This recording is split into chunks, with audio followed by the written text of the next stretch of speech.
Welcome to all of you. आज हम सभी जैव प्रक्रम के यानी कि लाइफ प्रोसेस के 10 महत्वपूर्ण प्रश्नों को हल करेंगे और आप भी हमारे साथ इन प्रश्नों को हल कीजिएगा और लास्ट में हमें बताइएगा कि आपके कितने प्रश्न सही हुए और कितने प्रश्न गलत हुए। तो चलिए शुरू करते हैं आज का पहला प्रश्न। पहला प्रश्न है, प्रकाश संश्लेषण क्रिया में ऑक्सीजन गैस निकलती है। ऑप्शन ए है कार्बन डाइऑक्साइड से, ऑप्शन बी है जल से, ऑप्शन सी है वायु से और ऑप्शन डी है स्टार्च से। इसका सही होगा ऑप्शन बी यानी कि जल से। जल का सूत्र होता है, सबको मालूम होगा, H2O। S से क्या हो जाएगा हाइड्रोजन और O से क्या हो जाएगा ऑक्सीजन। यानी कि प्रकाश संश्लेषण क्रिया में ऑक्सीजन गैस किससे निकलती है? तो जल से निकलती है। अच्छा, प्रकाश संश्लेषण क्रिया होती क्या है? प्रकाश संश्लेषण क्रिया पौधों में होती है। इसी क्रिया के माध्यम से पौधे अपना भोजन बनाते हैं। ठीक।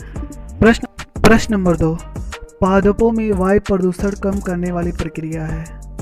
ऑप्शन ए है श्वसन, ऑप्शन बी है प्रकाश संश्लेषण, ऑप्शन सी है वाष्पोत्सर्जन और ऑप्शन डी है प्रोटीन संश्लेषण। अभी हम लोग ऊपर पढ़े हैं प्रकाश संश्लेषण के बारे में। प्रकाश संश्लेषण पौधों में होता है।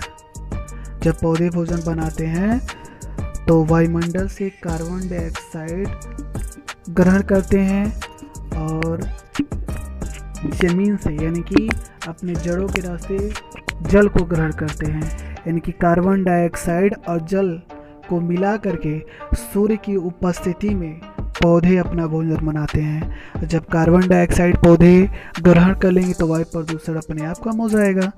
तो पादपों में वायु प्रदूषण कम करने वाली प्रक्रिया क्या है? प्रकाश संश्लेषण है। ठीक। अब हम चलते हैं प्रश्न नंबर 3 पे।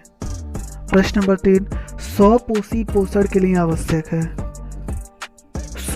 स्वपोषी मतलब क्या होता है? जो अपना भोजन स्वयं बनाते हैं। तो कौन अपना भोजन स्वयं बनाते हैं? पौधे अपना भोजन स्वयं बनाते हैं। और हम क्या हैं? हम परपोषी हैं।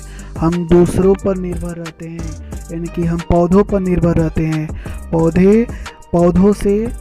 पौधों पर हम निर्भर रहते हैं और पौधे अपना भोजन स्वयं बनाते हैं, इसीलिए वे स्वपोषी कहलाते हैं और हम परपोषी कहलाते हैं। तो इसमें कौन सा ऑप्शन सही होगा? इसमें होगा उपर्युक्त सभी। स्वपोषी के लिए कार्बन डाइऑक्साइड तथा जल भी आवश्यक है, क्लोरोफिल भी आवश्यक है और सूर्य का प्रकाश भी आवश्यक है। प्रश्न नंबर 4, आहार नाल की सी के आकार की संरचना है। पहला है अमाशय, ऑप्शन बी है ग्रसनी, ऑप्शन सी है ग्रहणी और ऑप्शन डी है स्वरनाल। देखो, स्वरनाल को स्वर यंत्र भी कहते हैं। स्वर यंत्र, ठीक है, स्वर यंत्र यानी कि जहाँ से आवाज़ निकलती है उसे स्वर यंत्र कहते हैं। तो इसका कौन सा ऑप्शन सही होगा? इसका होगा ऑप्शन सी ग्रहणी जो होता है और उसमें सी के आकार की संरचना पाई जाती है। चलिए प्रश्न नंबर 5, मनुष्य में ग्रास नली की लंबाई होती है। मनुष्य में ग्रास नली की लंबाई कितनी होती है? ऑप्शन ए है 5.8 सेमी, ऑप्शन बी है 1.5 सेमी, ऑप्शन सी है 25 से 30 सेमी और ऑप्शन डी है 15 फीट। तो इसकी लंबाई होती है 25 से 30 सेमी। इसका कौन सा ऑप्शन सही होगा? ऑप्शन सी, 25 से 30 सेमी इसकी लंबाई होती है। ये जो ग्रास नली होती है यह सीधे हमारे अमाशय से जुड़ी होती है। ठीक है। प्रश्न नंबर 6, मनुष्य में लार ग्रंथियों, गलत टाइपिंग है, मनुष्य में लार ग्रंथियां कितनी होती हैं? कितनी जोड़ी होती हैं? तो मनुष्य में लार ग्रंथियां ऑप्शन ए है 2 जोड़ी होती हैं, 3 जोड़ी होती हैं, 4 जोड़ी होती हैं या 5 जोड़ी होती हैं। इसमें सही होगा 3 जोड़ी। मनुष्य में लार ग्रंथियां कितनी पाई जाती हैं? 3 जोड़ी। यानी कि वो ये 3 होते हैं और 2-2 की मात्रा में होते हैं, यानी कि जोड़ा में होते हैं। तो इसीलिए कितने होंगे? 3 जोड़ी, यानी 3 दूनी 6। अच्छा, इन तीनों का नाम क्या है? चलो देखो, पहला हो जाएगा, पहले का नाम है पैरोटिड ग्रंथि। पहले का नाम है पैरोटिड, पैरोटिड, पैरोटिड ग्रंथि, ठीक है, पैरोटिड ग्रंथि। यह कहाँ पाई जाती है? तो यह कान के पास में पाई जाती है। दूसरा दूसरा है सबलिंगुअल ग्रंथि, सबलिंगुअल ग्रंथि ये कहाँ पाई जाती है? यह जीभ के नीचे पाई जाती है। दूसरा है सबलिंगुअल, सबलिंगुअल ग्रंथि, यह कहाँ पाई जाती है? तो जीभ के नीचे पाई जाती है। तीसरा है सब मैंडिबुलर ग्रंथि, सब मैंडिबुलर ग्रंथि, यह कहाँ पाई जाती है? तो यह जबड़े के नीचे पाई जाती है, जबड़े के नीचे पाई जाती है, जबड़े के नीचे पाई जाती है, ठीक है। ये तीनों ग्रंथियां होती हैं लार ग्रंथि, और यह जोड़ा में होते हैं, यानी कि 3 दूनी 6। पहले का नाम फिर से सुनो, पहला हो जाएगा पैरोटिड ग्रंथि, दूसरा हो जाएगा सबलिंगुअल ग्रंथि, तीसरा हो जाएगा मैंडिबुलर ग्रंथि। अच्छा, इन लार ग्रंथियों का पीएच मान कितना होता है? तो लार ग्रंथि यानी कि जो लार ग्रंथियों में से जो लार निकलता है, लार का पीएच मान होता है 6.8 से 7.4 तक। अच्छा, अब बात आती है कि प्रत्येक दिन में यानी कि प्रतिदिन में एक मानव के मुख से कितना लीटर लार निकलता है? तो प्रत्येक दिन एक मानव के मुख से 1.5 लीटर प्रतिदिन लार निकलता है। अच्छा, इस लार में जल की मात्रा कितनी होती है? तो इस लार में जल की मात्रा होती है 99% होती है, ठीक। अच्छा, लार ग्रंथियों का कार्य क्या होता है? लार का कार्य क्या होता है? लार का मुख्य कार्य होता है भोजन को गीला करना, भोजन को क्या करना? गीला करना, ठीक। तो चलिए अगले प्रश्न पे चलते हैं। प्रश्न नंबर 7, मनुष्य में दूध के दांतों की संख्या होती है, ये तो सबको मालूम होना चाहिए। मनुष्य में दूध के दांतों की संख्या होती है, बताइए। ऑप्शन ए है 20, ऑप्शन बी है 24, ऑप्शन सी है 12, ऑप्शन डी है 32। तो इसका सही आंसर होगा ऑप्शन ए, यानी कि 20 होती है। और एक वयस्क मनुष्य में उसके दांतों की संख्या कितनी होती है? तो 32 होती है। और दूध के दांत कितने होते हैं? 20 होते हैं। यह परीक्षा में ध्यान देना है। अगर ऐसे पूछे वयस्क मनुष्य में कुल दांतों की संख्या कितनी होती है? तो 32 होती है। अगर पूछे मनुष्य में दूध के दांतों की संख्या कितनी होती है? तो कितनी होती है? 20 होती है, ठीक।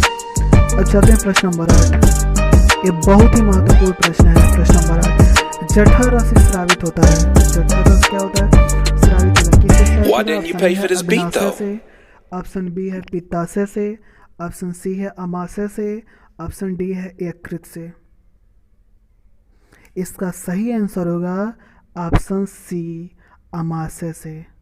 जठर रस किससे स्रावित होता है? स्रावित मतलब निकलता है, किससे निकलता है? अमाशय से निकलता है। अच्छा, इसमें ऑप्शन ए दिया अग्नाशय। अग्नाशय से तब क्या निकलता है? अग्नाशय से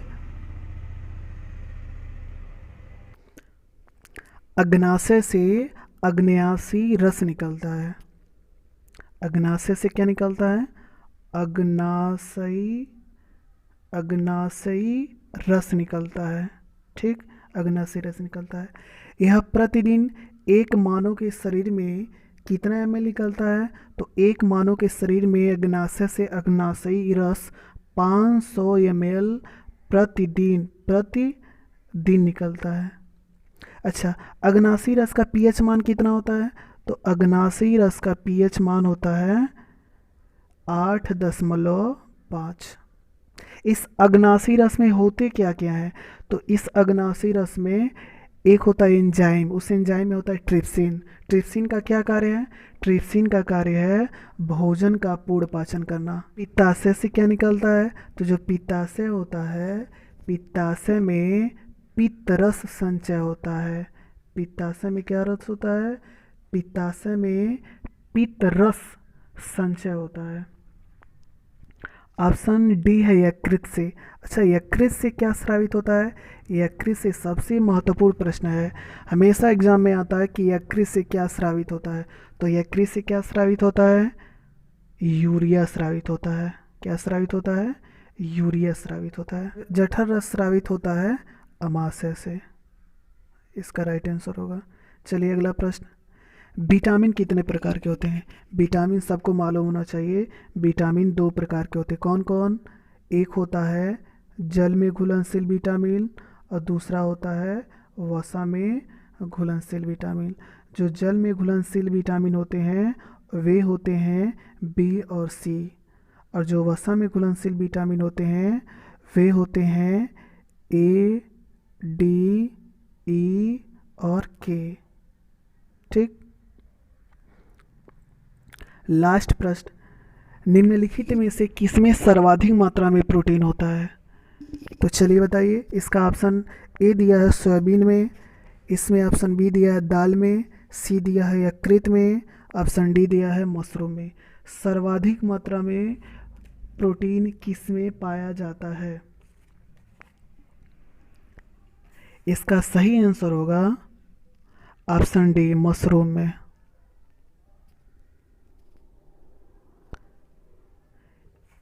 अच्छा, मशरूम में कितना पाया जाता है? मशरूम में 51 से 56% तक प्रोटीन पाया जाता है। सोयाबीन में कितना पाया जाता है? सोयाबीन में 40 से 42% पाया जाता है। उसके बाद दाल में, उसके बाद यकृत में। यानी कि सर्वाधिक मात्रा में प्रोटीन किसमें पाया जाता है? मशरूम में। अगर ऑप्शन में मशरूम न रहे तो सोयाबीन, सोयाबीन न रहे तो दाल, लेकिन इसमें कौन सा ऑप्शन सही होगा? इसमें होगा ऑप्शन डी। ठीक। आज के लिए बस इतना ही। जय हिंद, वंदे मातरम।